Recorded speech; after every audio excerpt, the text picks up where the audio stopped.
Selamat sore Bapak Ibu, Saudara-saudari Jemaat yang Tuhan Yesus Kristus kasihi. Salam sejahtera untuk kita semua. PHMJ dan Majelis Jemaat mengucapkan selamat datang kepada Bapak Ibu, Saudara-saudari Jemaat, secara khusus kepada jemaat yang baru pertama kali mengikuti ibadah di Jemaat GKI Bethlehem Kuala Kencana. Apabila Bapak Ibu menetap di Kuala Kencana dan ingin mendapatkan pelayanan khusus atau pendaftaran anggota jemaat, silakan menghubungi majelis setempat.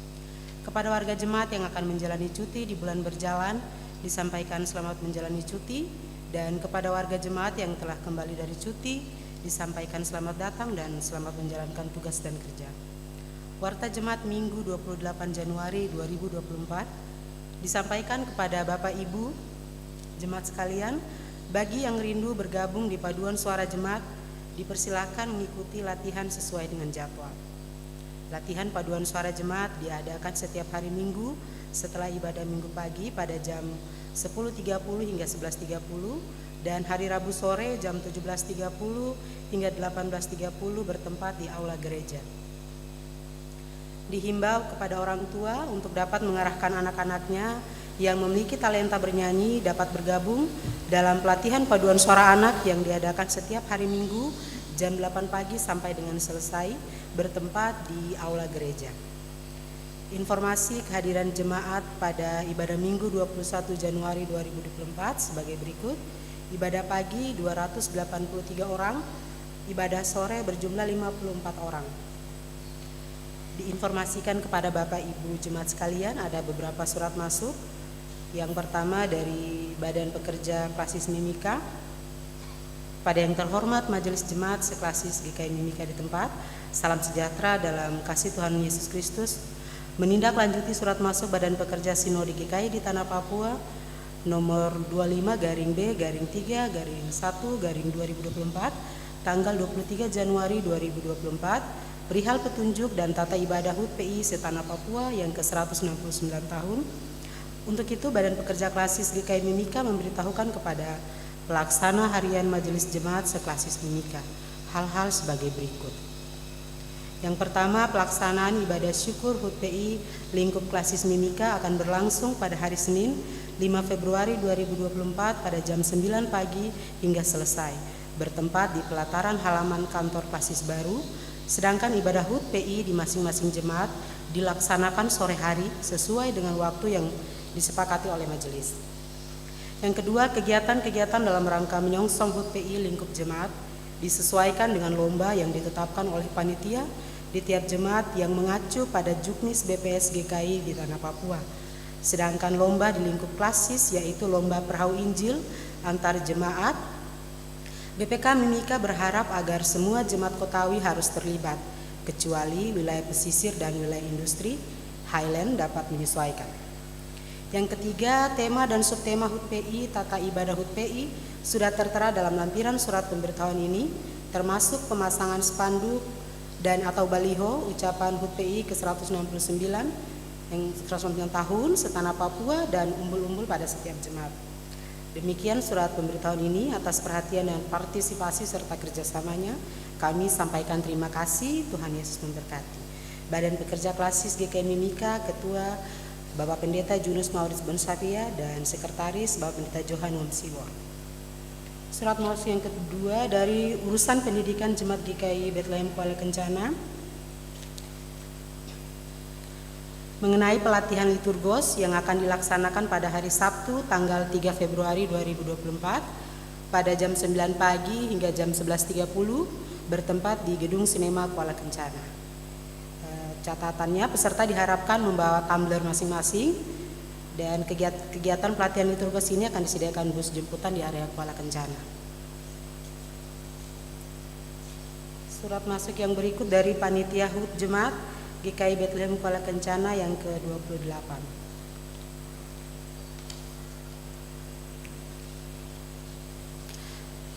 Pemberitahuan ibadah dan perayaan HUT Jemaat GKI Bethlehem Kuala Kencana yang ke-28. Kepada yang terhormat seluruh jemaat GKI Bethlehem Kuala Kencana, salam sejahtera dalam kasih Tuhan kita Yesus Kristus. Dengan penuh kasih disampaikan kepada seluruh jemaat GKI Bethlehem Kuala Kencana dalam rangka memperingati HUT Jemaat ke-28 Jemaat GKI Bethlehem Kuala Kencana pada tahun 2024, kami unsur PKB selaku panitia pelaksana ke-28 hendak menyelenggarakan ibadah dan perayaan HUT Jemaat GKI Bethlehem Kuala Kencana. Kegiatan tersebut dilakukan pada Prahut Jemaat yang ke-28 hari Sabtu tanggal 10 Februari 2024 pada jam 7 pagi hingga jam 11 siang bertempat di RWA. Adapun rangkaian acaranya adalah jalan sehat, kuis sejarah GKI Antarayon. Puncak HUT Jemaat yang ke-28 pada hari Minggu tanggal 11 Februari 2024 pada jam 18.00 hingga selesai bertempat di Gedung Gereja Bethlehem Kuala Kencana. Adapun rangkaian acara sebagai berikut. Yang pertama ibadah syukur, yang kedua lomba kue tart antarayon. Adapun ukuran kue lontar dengan ketentuan panjang 1 meter dan lebar 60 cm, ketebalannya 7 sampai 10 cm. Mengirimkan video pembuatan kue ke panitia pada hari Minggu pagi. Demikian pemberitahuan ini, kami selaku panitia mengharapkan partisipasi dan kehadiran seluruh warga Jemaat GKI Bethlehem Kuala Kencana. Atas perhatiannya kami mengucapkan terima kasih. Tuhan Yesus memberkati. Tertanda Ketua Bapak Hendrik Jason Waromi dan Sekretaris Bapak Elton Waromi. Yang berikut pemberitahuan penyelenggara ibadah dan perayaan HUT PI ke-169 Jemaat GKI Bethlehem Kuala Kencana. Kepada yang terhormat seluruh Jemaat GKI Bethlehem Kuala Kencana, salam sejahtera dalam kasih Tuhan kita Yesus Kristus. Dengan penuh kasih disampaikan kepada seluruh Jemaat GKI Bethlehem Kuala Kencana dalam rangka memperingati HUT PI yang ke-70 Jemaat GKI Bethlehem Kuala Kencana tahun 2024, kami unsur PKB selaku panitia HUT PI ke-169 tahun hendak menyelenggarakan ibadah, perayaan dan pawai dengan menggunakan pakaian daerah. Kegiatan tersebut dilakukan pada untuk pawai pekabaran Injil yang ke-169 tahun akan diadakan pada hari Senin tanggal 5 Februari 2024 pada jam 7 pagi hingga jam 8.30. Start dari Gedung Serbaguna RWA menuju Memorial Park. Kostum menggunakan baju daerah. Pada saat kegiatan pawai akan ada penilaian pakaian daerah terbaik. Ibadah syukur pekabaran Injil yang ke-169 tahun di Tanah Papua akan diadakan pada hari Senin tanggal 5 Februari pada jam 9 hingga jam 12 siang bertempat di Memorial Park Kuala Kencana. Demikian pemberitahuan kami selaku panitia, dengan harapan seluruh warga Jemaat GKI Bethlehem Kuala Kencana dapat terlibat dan mengambil bagian pada ibadah dan perayaan HUT PI ke-169 Jemaat GKI Bethlehem Kuala Kencana. Atas perhatiannya kami menyampaikan terima kasih. Kiranya Tuhan Yesus Kristus sebagai Kepala Gereja terus memberkati kita sekalian. Surat masuk yang berikut dari Panitia HUT PI tahun 2024. Petunjuk pelaksanaan perayaan dan ibadah syukur hari ulang tahun Injil masuk di Tanah Papua tanggal 5 Februari 2024. Kegiatan menyambut HUT PI pada tanggal 5 Februari 2024 dan ibadah syukur yang pertama, kegiatan lomba dan lain-lain berpusat di Aras Klasis. Kegiatan lomba-lomba menyambut HUT PI ke-169 tanggal 5 Februari kali ini dipusatkan di lingkup klasis yang jemaat-jemaatnya mudah dijangkau dengan kendaraan.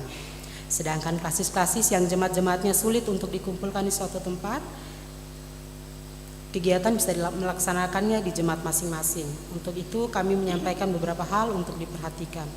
Yang pertama, panitia yang dibentuk di lingkup klasis hendaknya merencanakan acara tersebut secara sederhana dengan mengedepankan makna dari perayaan itu agar suasananya memberi kesan yang dapat dirasakan oleh umat yang dilibatkan dalam berbagai kegiatan yang dilaksanakan. Kegiatan dimaksud diusahakan supaya tidak terlalu membutuhkan biaya yang mahal yang tentunya akan membebani keuangan klasis dan jemaat-jemaat. Panitia dalam merencanakan kegiatan untuk menyongsong HUT masuknya Injil di Tanah Papua perlu memperhatikan kebutuhan nyata yang ada di jemaat-jemaat agar kegiatan itu benar-benar memberi dampak bagi pertumbuhan iman dan persekutuan hidup jemaat. Kegiatan yang dimaksudkan pada angka 3 adalah yang pertama seminar atau ceramah dengan tema-tema yang bersifat tematis. Kemudian lomba-lomba yang dapat melibatkan seluruh anggota jemaat dan masyarakat lainnya dalam membangun persekutuan hidup yang aman, nyaman, dan damai di antara anggota jemaat dan dengan sesama manusia. Lomba seni seperti paduan suara, vokal grup, tari-tarian perlu dihidupkan dalam jemaat GKI di tanah Papua. Lomba cerdas cermat Alkitab, baca indah Alkitab, berkhotbah dengan bahasa daerah atau bahasa Indonesia atau bahasa Inggris bisa dilakukan. Kegiatan olahraga seperti jalan santai, lari estafet, lari jarak jauh, voli, basket, futsal perlu direncanakan untuk membangkitkan minat dan bakat para pemuda dan par dalam jemaat-jemaat.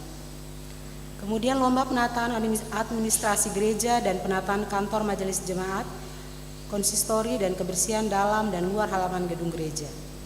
Pemasangan spanduk dan umbul-umbul sebelum puncak perayaan yang memperlihatkan jemaat GKI sedang menyambut HUT pekabaran Injil tanggal 5 Februari di tanah Papua.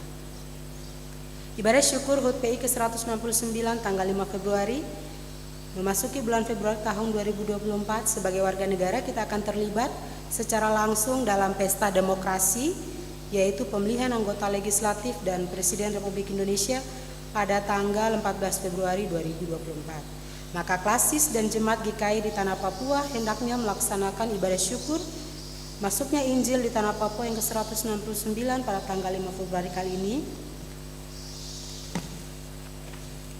Semuanya dipusatkan dalam gedung gereja. Apabila badan pekerja klasis telah merencanakan ibadah secara klasikal, maka waktunya dapat diatur agar setelah ibadah klasikal pada pagi hari, maka sore harinya dilaksanakan ibadah di dalam jemaat. Ibadah syukur hari ulang tahun Injil masuk di tanah Papua dilaksanakan tepat pada jam 9 pagi, sedangkan untuk sore hari dapat diatur waktunya oleh majelis jemaat sesuai kondisi daerah masing-masing. Pembacaan Alkitab dan liturgi ibadah. Ibadah syukur PI pada tanggal 5 Februari mengambil pembacaan dari Alkitab Perjanjian Baru, yaitu surat Kolose pasal 1 ayat 1 hingga ayatnya yang ke-14. Dan mengenai penerimaan persembahan pada ibadah HUT PI yang dilaksanakan secara klasikal dan di jemaat-jemaat baik subuh, pagi maupun sore hari. Untuk jemaat-jemaat kota, persembahannya disetor 100% ke Kasino di Gereja Kristen Injili di tanah Papua. Demikian petunjuk pelaksana kegiatan menyongsong perayaan dan ibadah syukur masuknya Injil di tanah Papua pada tanggal 5 Februari 2024 yang kami sampaikan, kiranya dapat dilaksanakan dengan penuh rasa tanggung jawab. Tuhan Yesus Kristus, Kepala Gereja Kristen Injili di tanah Papua, menolong kita semua dalam tugas dan tanggung jawab kita masing-masing. Kota Raja, Jayapura, 23 Januari 2024, BPK Sinode GKI di tanah Papua, Sekretaris Bapak Pendeta Daniel Kagire.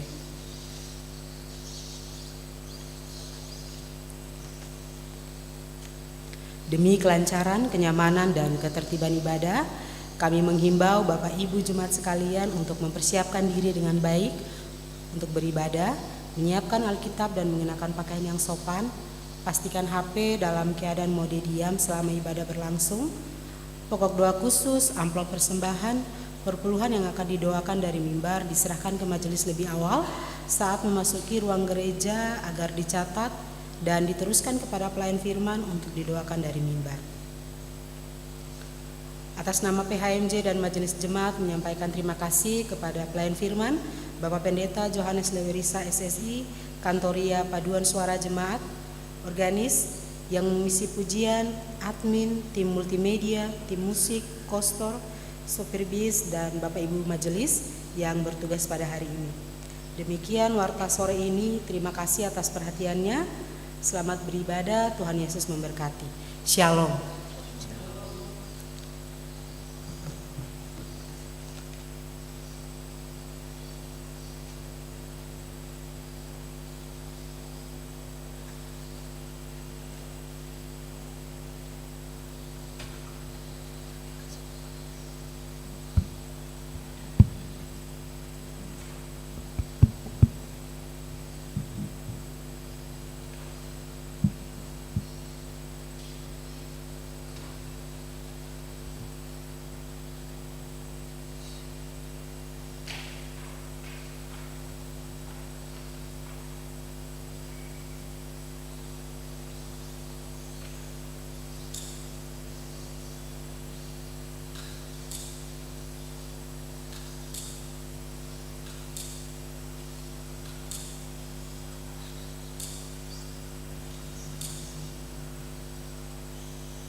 Shalom. Selamat sore dan selamat hari Minggu. Jemaat yang dikasihi Tuhan Yesus Kristus, untuk mengawali ibadah ini, jemaat disilahkan berdiri dan kita kirimkan pujian dari nyanyian Mazmur nomor 8, yang pertama dan yang ketiga.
Bapak Ibu jemaat Tuhan, arahkan hati dan mari kita beribadah kepada Tuhan. Kita beribadah.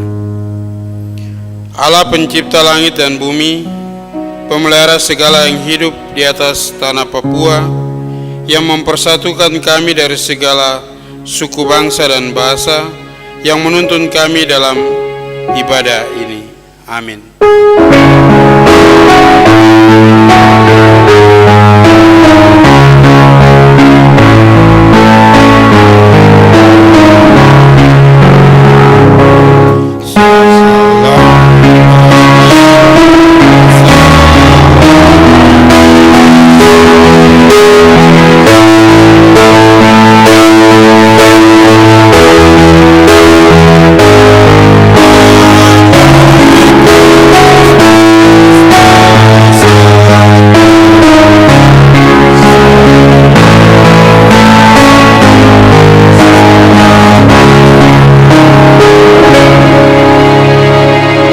Masih dalam keadaan berdiri, kita memuji Tuhan dari nyanyian Mazmur 8 ayat 4.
kita akan mendengarkan hukum Tuhan sebagai petunjuk hidup baru bagi kita. Dengarlah hukum Tuhan bagi kita. Kasihilah Tuhan Allahmu dengan segenap hatimu, dan dengan segenap jiwamu, dan dengan segenap akal budimu. Itulah hukum yang terutama dan yang pertama, dan hukum yang kedua yang sama dengan itu ialah, kasihilah sesamamu manusia seperti dirimu sendiri. Pada kedua hukum inilah tergantung seluruh hukum Taurat dan kitab para nabi.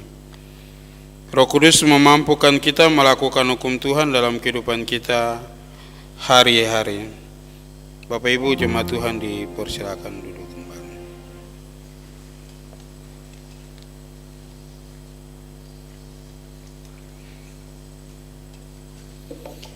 Kita akan mengaku dosa kita, dan pengakuan kita akan kita bawakan dalam bentuk nyanyian dalam Mazmur 42. Kita nyanyikan ayat 1 dan ayat yang kedua. Akan sungai rindu bersama.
Mari kita bersatu di dalam doa. Kita berdoa. Seperti rusa yang merindukan air, demikian jiwa kami merindukan Engkau ya Tuhan. Dan kini kami mengaku bahwa di sepanjang kehidupan kami sudah berdosa terhadap Engkau dan juga sesama kami. Untuk itu ya Tuhan, kami mohon pengampunan daripada-Mu. Biarlah Engkau mengampuni kami ya Tuhan dengan kasih-Mu yang besar. Kami mohon pengampunan demi Kristus Yesus Tuhan dan Juru Selamat kami. Amin. Kita akan mendengarkan pemberitaan anugerah. Sebab jika oleh dosa satu orang maut telah berkuasa oleh satu orang itu, maka lebih besar lagi mereka yang telah menerima kelimpahan kasih karunia dan anugerah kebenaran akan hidup dan berkuasa oleh karena satu orang itu, yaitu Yesus Kristus. Mari kita saling memberi salam dengan yang ada di kiri kanan sambil menyanyi nyanyian Mazmur 25 ayat yang keempat. Bapak Ibu dipersilakan menjabat tangan di sebelah kiri kanan.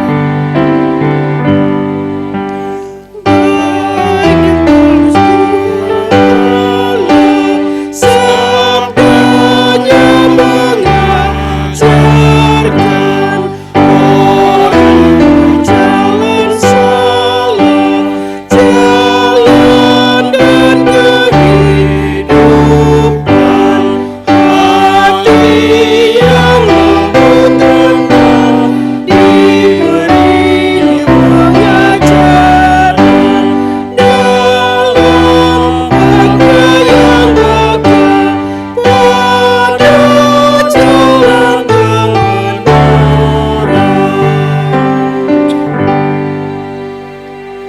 akan membaca dan merenungkan firman Tuhan, tetapi sebelumnya kita akan berdoa, dan doa pembacaan firman Tuhan akan kita bawakan dalam bentuk nyanyian dalam Kidung Jemaat 57. Kita akan menyanyi ayat 1, 2 dan ayat yang ketiga. Nyanyian Kidung Jemaat 57 ayat 1, 2 dan ayat yang ketiga. Yesus, lihatlah umat-Mu.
Pembacaan firman Tuhan bagi kita terdapat dalam Kitab Kudus Perjanjian Lama, Kitab Kejadian pasal 16. Kita akan baca ayat 1 sampai dengan ayat yang ke-16. Kitab Kejadian pasal 16, kita akan baca ayat 1 sampai dengan ayat yang ke-16. Saya akan membacakan dan Bapak Ibu mengikuti dalam Alkitab masing-masing.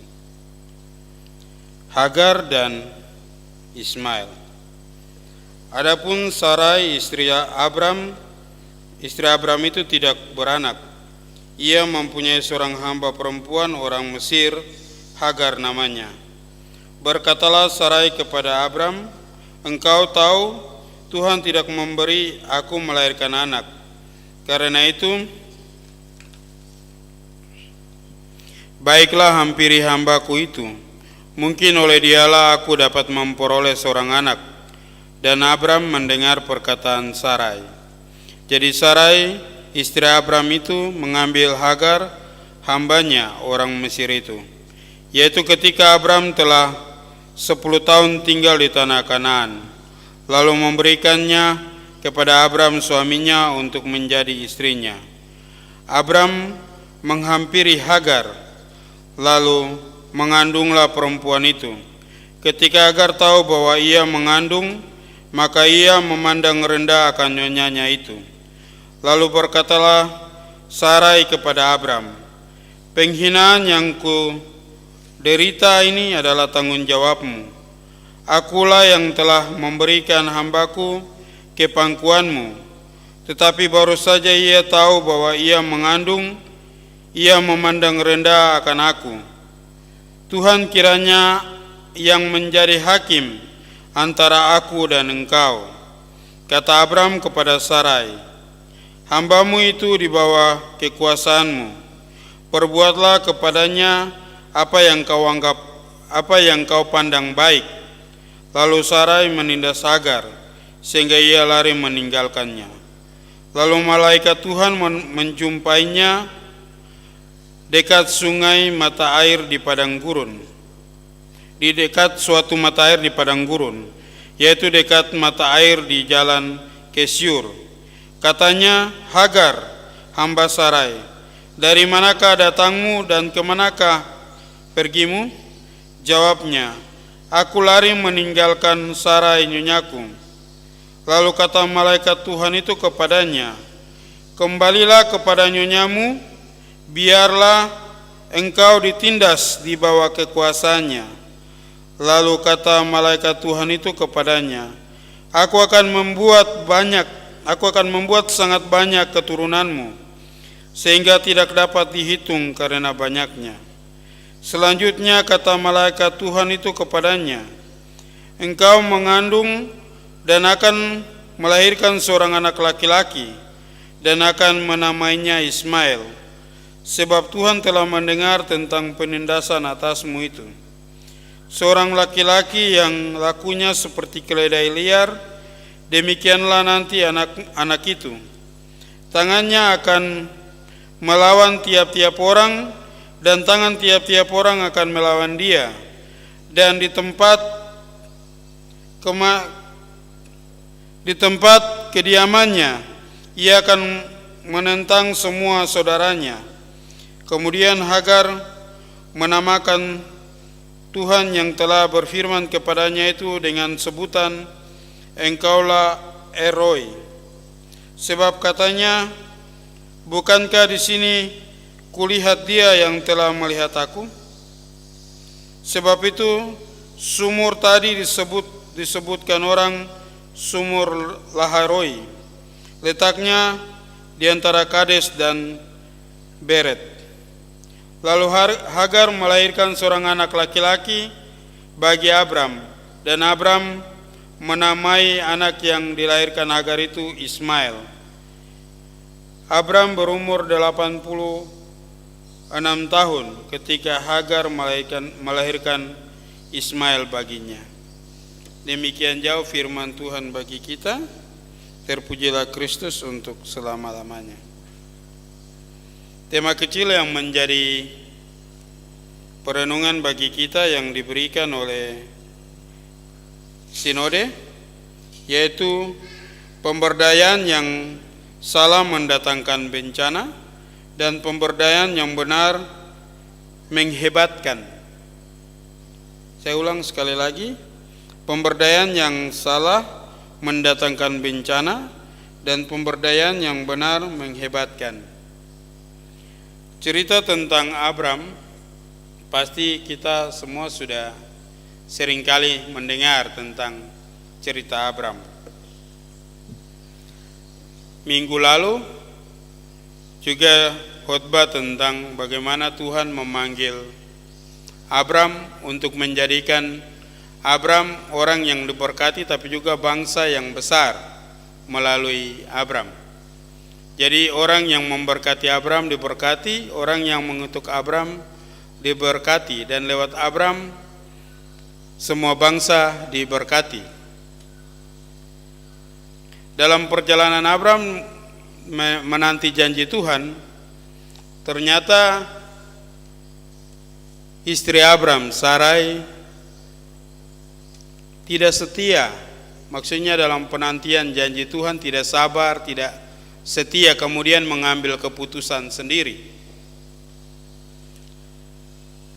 Karena menanti janji Tuhan begitu lama, sehingga Sarai mengambil keputusan untuk memberikan Hagar untuk dihampiri oleh Abram. Dalam tradisi Timur Tengah, ketika seorang merdeka kawin dengan orang yang merdeka, kemudian tidak mempunyai keturunan, maka yang melanjutkan keturunan itu diambil dari budaknya. Itu kebiasaan atau aturan dari Timur Tengah yang biasa dipakai atau berlaku di Timur Tengah. Jadi kalau orang merdeka sama-sama menikah kemudian tidak mempunyai anak tapi ada budaknya, dipinjam kandungannya untuk melahirkan anak bagi tuannya.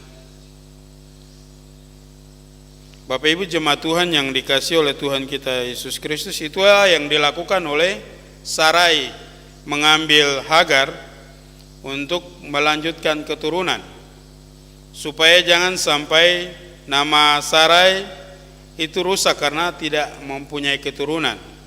Tetapi lewat Hagar maka pasti namanya akan naik. Jadi dia berpikir bahwa dengan mengambil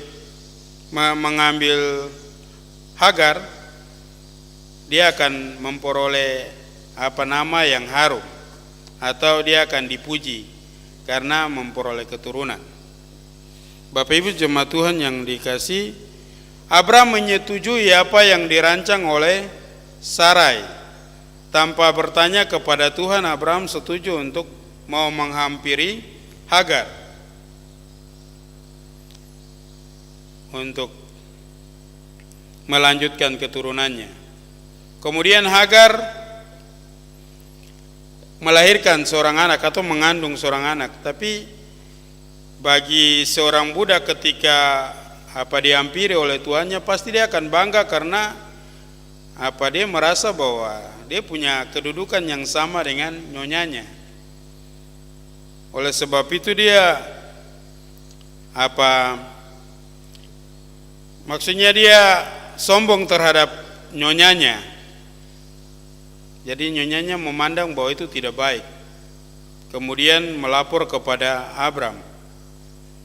Dan Abram memberi tanggung jawab itu kembali bahwa Hagar di tangan Sarai, kekuasaan ada di tangan Hagar.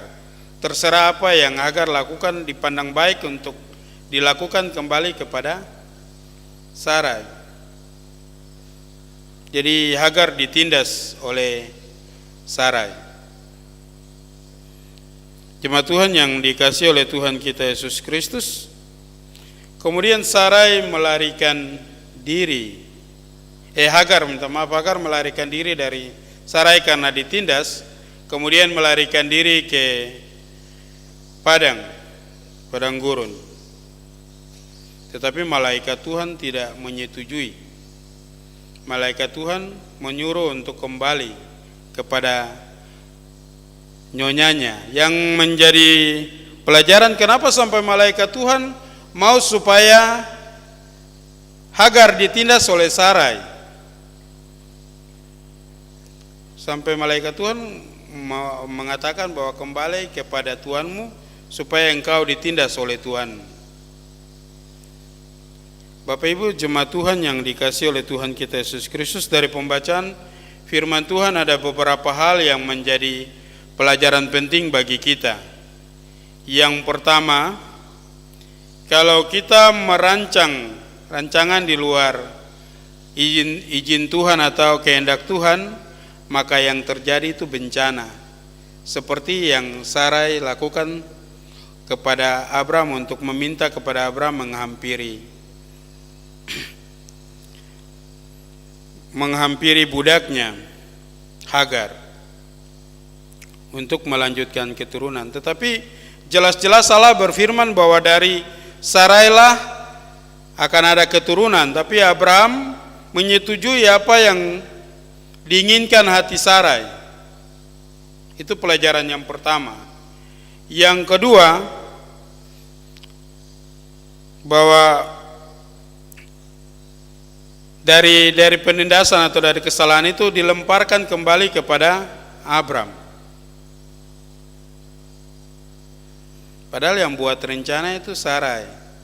Kemudian dikasih kepada Abram menyetujui rencana itu. Tapi yang terjadi ketika terjadi kesalahan itu kembali dilemparkan kepada Abram. Yang berikut, kenapa Tuhan mengizinkan untuk Hagar ditindas oleh tuannya? Ini menjadi perenungan bagi kita. Kenapa Tuhan mau untuk Hagar ditindas oleh Sarai? Kalau dari perenungan di saat ini, Tuhan mau supaya Ismail juga terhitung dari keturunan Abram. Ismail juga diberkati oleh Abram. Karena Ismail sendiri tidak tahu apa-apa tentang rencana itu. Ismail lahir ke dunia, tapi karena sudah terjadi rencana itu sudah dijalankan, maka Tuhan juga melihat tentang penindasan yang terjadi, maka Tuhan memberkati Ismail. Tetapi yang mendapat bagian terpenting dari berkat Tuhan, dari keturunan yang sesungguhnya, yaitu Sarai. Bapak Ibu jemaat Tuhan yang dikasihi oleh Tuhan kita Yesus Kristus, di sini ada beberapa hal yang harus menjadi pelajaran bagi kita. Ketika kita berdoa meminta janji Tuhan, jangan sampai kita mengambil keputusan sendiri, atau dengan cepat-cepat karena seperti Sarai bilang, karena Tuhan tidak memberikan saya anak, maka ambil Hagar sebagai ganti supaya dia melanjutkan keturunan. Itu bukan Tuhan yang bilang, tapi Sarai sendiri yang bilang. Kalau dari Tuhan, janji keturunan itu mulai berlaku pada Sarai, bukan pada Hagar. Bapak Ibu jemaat Tuhan yang dikasihi oleh Tuhan kita Yesus Kristus, dari pembacaan firman Tuhan di saat ini mengingatkan kita pada perenungan kemarin, bahwa Tuhan mau memberkati Abraham ketika Abraham taat dan dengaran terhadap Tuhan. Jadi yang dibuat oleh Sarah itu di luar daripada rencana Tuhan. Oleh sebab itu dalam pembacaan firman Tuhan, bagi kita yang menjadi perenungan bagi kita, bahwa rencana Tuhan ditentukan oleh waktu yang tepat. Tidak pernah Tuhan memberikan jawaban pada waktu yang tidak tepat. Tapi sebagai manusia pasti Sarai juga berpikir umurnya sudah lanjut, kemudian tidak ada keturunan, pasti untuk seterusnya tidak ada keturunan. Tapi yang boleh kita lihat dalam pembelajaran firman Tuhan, bahwa kuasa Tuhan itu tidak dapat diselami. Kalau Tuhan mau berkehendak untuk seseorang, tidak ada yang mustahil bagi Tuhan. Mau umur kah, mau waktu yang lama kah, kalau kehendak Tuhan sudah mau terjadi untuk seseorang, pasti akan digenapi. Tapi yang terjadi kalau kita di luar rencana Tuhan, maka yang terjadi itu seperti tadi, bencana.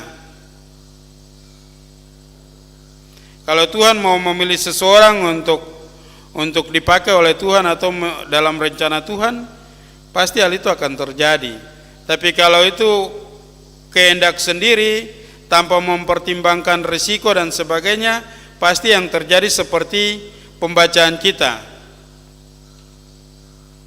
Kesalahan baku tolak. Padahal sebenarnya kesalahannya itu dari Sarai, tapi Sarai yang menolak kesalahan itu kepada Abram.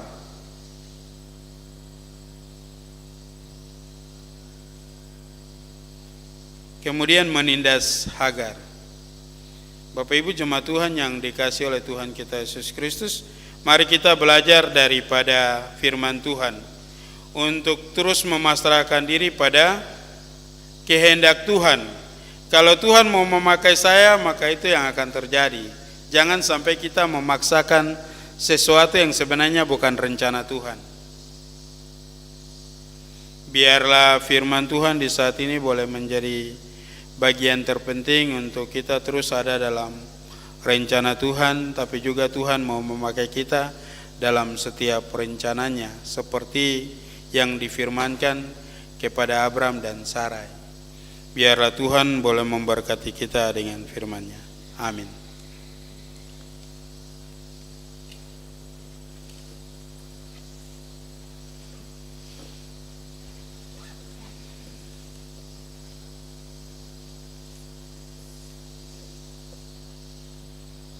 Kita akan masuk dalam pengakuan iman. Untuk itu saya mengundang Bapak Ibu jemaat Tuhan untuk bangkit berdiri.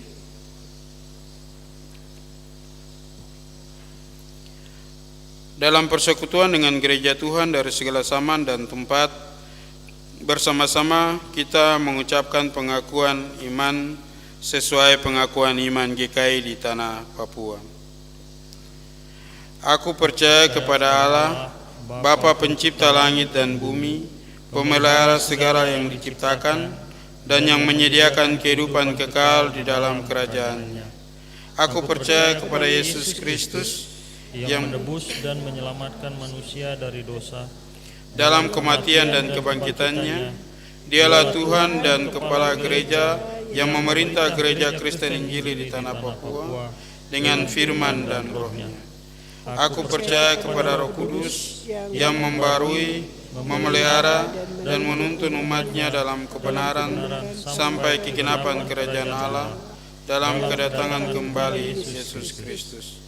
Aku mengaku bahwa Alkitab adalah firman Allah dan satu-satunya kesaksian tentang penyataan Allah.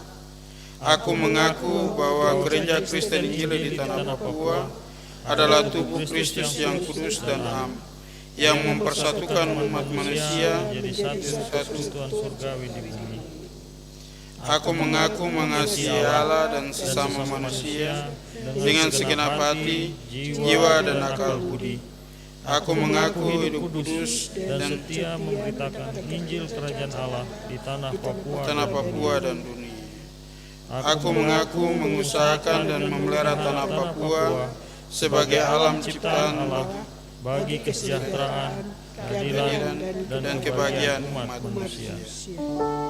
Kita aminkan yang menyanyi bersama dari nyanyian Rohani 79 ayat 1 dan 2.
Kita akan memberikan persembahan syukur kita. Mengiringi persembahan syukur, jemaat Tuhan siapkan nyanyian rohani 130. Kita nyanyikan ayat 1 dan seterusnya sambil persembahan kita berikan. Sementara Bapak Ibu jemaat Tuhan menyiapkan persembahan, dengarlah firman Tuhan. Dengan hati yang penuh syukur dan sukacita, marilah kita membawa persembahan kepada Tuhan sambil berkata, dengan rela hati aku akan mempersembahkan korban kepadamu, bersyukur sebab namamu baik ya Tuhan. Kepada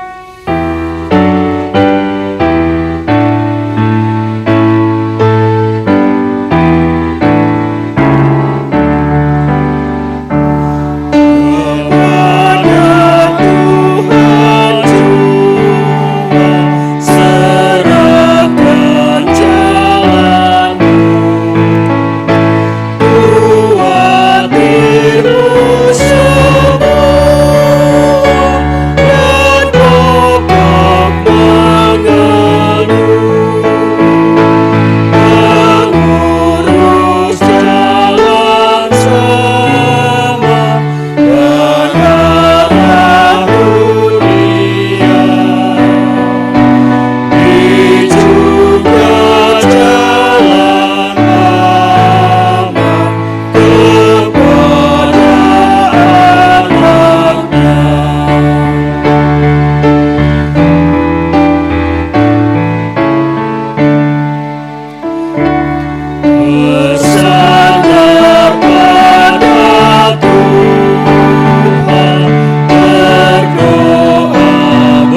maksud yang setia tentu kau sampaikan, tak mungkin sia-sia yang telah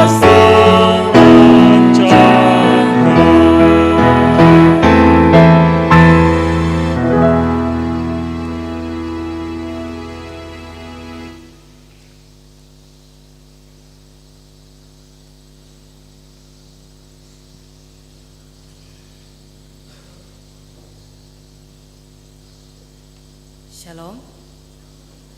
Bersama dengan 4 kantong kolektor, 1 kotak program, 1 kotak diakonia, ada 1 amplop persembahan pengucapan syukur dari Layan 4.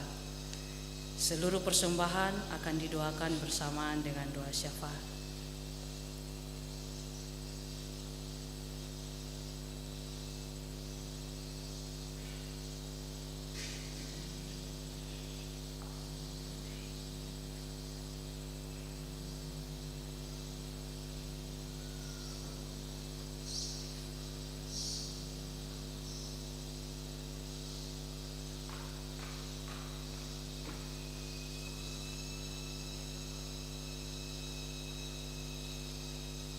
Kita akan masuk dalam doa syafaat dan doa syukur. Mari kita berdoa. Ya Tuhan, kami bersyukur karena di sepanjang minggu berjalan Engkau masih terus menyertai kehidupan kami, sehingga kami boleh ada sebagaimana kami ada. Kami bersyukur karena Tuhan tidak pernah meninggalkan kami. Di saat ini Tuhan, mensyukuri anugerah Tuhan, kami boleh bersama memuji, memuliakan nama Tuhan, tetapi juga kami boleh memberikan persembahan syukur untuk menyokong pekerjaan Tuhan. Kami minta daripada-Mu ya Tuhan, berkati kami semua yang telah memberi, bahkan yang tidak sempat memberi. Tuhan berkati dalam pekerjaan, dalam usaha, dalam kehidupan tiap-tiap hari, baik sebagai karyawan, sebagai pegawai, sebagai TNI Polri, sebagai petani, sebagai nelayan, sebagai swasta, bahkan juga yang pensiun. Tuhan boleh terus menolong, bahkan juga yang masih mencari-cari pekerjaan, yang dalam pendidikan, yang masih kecil, Tuhan boleh terus memberkati. Terima kasih Bapa di surga. Biarlah setiap persembahan yang kami berikan boleh menyokong pekerjaan Tuhan. Kami berdoa ya Tuhan, di saat ini biarlah berkat-berkat Tuhan anugerahkan bagi kami. Berkat kesehatan, kekuatan, penyertaan, tapi juga berkat-berkat dalam setiap pencarian kami. Terima kasih Bapa di surga. Di saat ini Tuhan, kami juga bersyukur untuk boleh belajar daripada firman Tuhan. Biarlah Tuhan boleh terus menolong kami, supaya kami boleh mengerti mana yang rencana Tuhan dalam kehidupan kami, tapi juga Tuhan boleh mengizinkan untuk kami juga boleh merancang setiap hal yang menjadi bagian dalam kehidupan kami. Biarlah Tuhan turut campur tangan dalam setiap perencanaan di tahun ini, tapi juga dalam setiap pekerjaan, usaha, bahkan juga kehidupan berumah tangga. Tuhan boleh ada bersama-sama dengan kami. Biarlah firman Tuhan menjadi bagian terpenting untuk kami boleh renungkan. Roh Kudus boleh menolong kami supaya memberi pengertian tentang firman Tuhan, tapi juga firman ini boleh menjadi terang dalam langkah kehidupan kami. Di saat ini Tuhan, kami berdoa bagi setiap jemaat Tuhan yang dalam pergumulan. Tuhan, Engkau boleh melihat, menolong, tapi juga Engkau boleh terus ada di tengah-tengah pergumulan daripada setiap warga jemaat Tuhan. Kami berdoa ya Tuhan untuk setiap hamba-hamba-Mu, penatua, syamaz, pendeta. Tuhan boleh terus memberkati. Biarlah Tuhan boleh memberkati dalam pelayanan, memberkati dalam keluarga, memberkati istri, suami, anak-anak mereka. Kami juga berdoa ya Tuhan untuk setiap orang yang boleh terlibat dalam pelayanan di sore hari ini, baik pemain keyboard, kantoria, bahkan semua yang boleh ada, baik multimedia, kostor, Tuhan boleh terus memberkati. Biarlah setiap kami dalam pekerjaan untuk terus ada dalam pelayanan, Tuhan boleh terus memberkati kehidupan kami, memberkati juga semua anggota keluarga. Biarlah berkat-berkat Tuhan boleh melimpah dalam kehidupan mereka. Kami juga berdoa bagi jemaat Tuhan yang mengalami kesakitan. Tuhan, Engkau boleh menolong, memberkati makanan, minuman, obat-obatan, tapi juga para medis. Kami juga berdoa untuk setiap jemaat Tuhan yang mengalami masalah, pergumulan hidup, Tuhan boleh ada dalam kehidupan mereka, menolong mereka, melepaskan mereka dari setiap belenggu beban hidup yang mereka alami. Kami juga berdoa untuk setiap keluarga jemaat Tuhan yang mengalami kedukaan, Tuhan, Engkau boleh menghibur mereka. Dan kami berdoa untuk setiap jemaat Tuhan yang cuti, tapi juga yang ada di luar kota Timika karena pendidikan anak-anak kami. Tuhan boleh terus menolong, menjaga, melindungi, memberkati, bahkan juga Tuhan boleh ada di tengah-tengah gumul mereka. Kami berdoa, Tuhan boleh terus menolong mereka, baik yang cuti maupun juga yang anak-anak yang dalam bangku pendidikan. Tuhan, Engkau boleh bersama-sama dengan mereka dalam setiap cita-cita yang mereka gumuli. Terima kasih Bapa di surga, di saat ini Tuhan, kami juga berdoa untuk pengucapan syukur dari satu keluarga di week 4. Tuhan boleh memberkati. Biarlah setiap pemberian untuk kemuliaan nama Tuhan, Tuhan, Engkau mengetahui setiap pergumulan mereka, tapi juga setiap apa yang menjadi berkat tersendiri dalam kehidupan mereka, Tuhan boleh terus memberkati. Terima kasih Bapa di surga, di saat ini kami berdoa untuk semua jemaat Tuhan yang boleh mengambil bagian. Biarlah berkat-berkat Tuhan, Tuhan boleh terus menolong dalam setiap pekerjaan, tapi juga memberkati kehidupan. Kami berdoa untuk minggu kerja yang akan kami lalui, Tuhan boleh terus menolong kami dalam setiap pekerjaan, tugas, tanggung jawab. Kami juga berdoa untuk pemerintah pusat, pemerintah provinsi, bahkan juga pemerintah daerah. Tuhan boleh terus memberkati, menolong hamba-Hambamu dalam setiap pemerintahan. Tuhan boleh terus ada di tengah-tengah kehidupan mereka, gumul mereka, berikan hikmat supaya mereka boleh menuntun kami, membimbing kami pada arah kesejahteraan. Kami juga berdoa ya Tuhan untuk setiap hamba-Hambamu yang dipercayakan di memimpin kami, baik tingkat sinode, klasis, bahkan juga di jemaat-jemaat. Tuhan boleh terus memberkati. Kami juga berdoa untuk PT Freeport Indonesia. Tuhan boleh terus memberkati. Biarlah ketika perusahaan ini hadir boleh membawa berkat tersendiri bagi setiap kami, tapi juga Tuhan boleh terus memberkati supaya PT Freeport Indonesia terus diberkati dan menjadi sumber berkat juga bagi setiap orang yang boleh bekerja pada PT Freeport. Terima kasih Bapa di surga, ini kami Tuhan. Kami berdoa untuk janda, duda, yatim piatu, dan semua orang-orang tua yang lanjut usia. Tuhan boleh terus menolong mereka. Dalam nama Tuhan Yesus Kristus kami boleh bersyukur. Amin.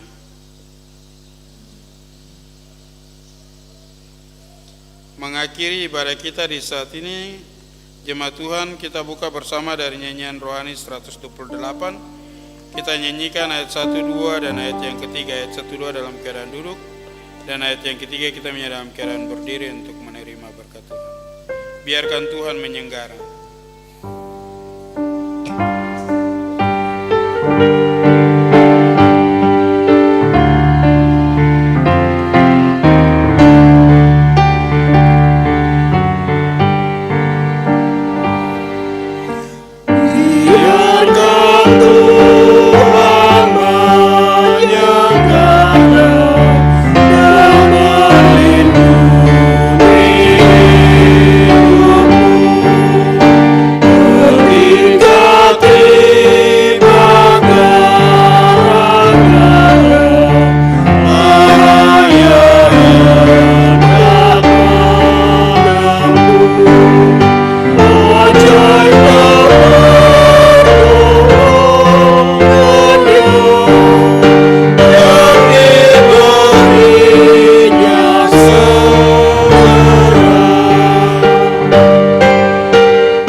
Bapak Ibu, pulanglah dalam damai dan terimalah berkat Tuhan.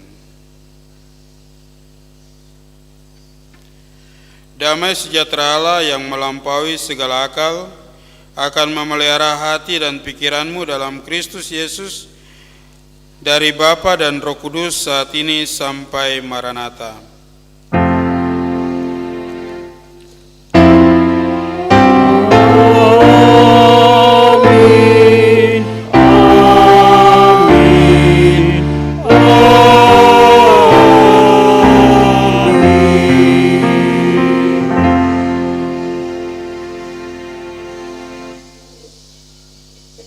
Ibadah kita selesai. Shalom. Bapak Ibu dipersilakan duduk.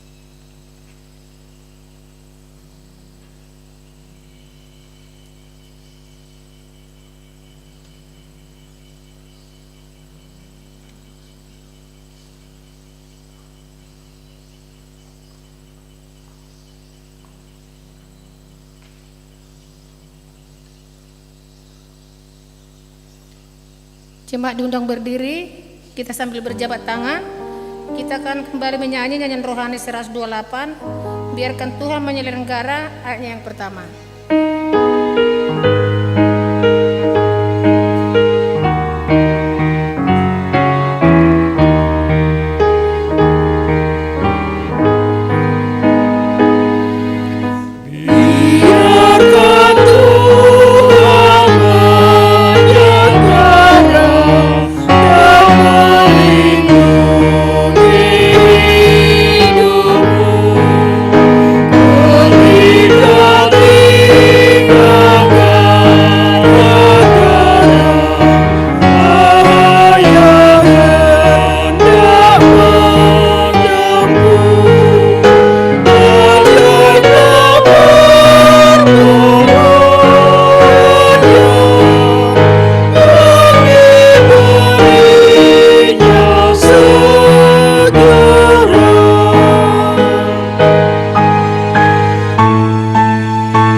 Selamat tahun baru.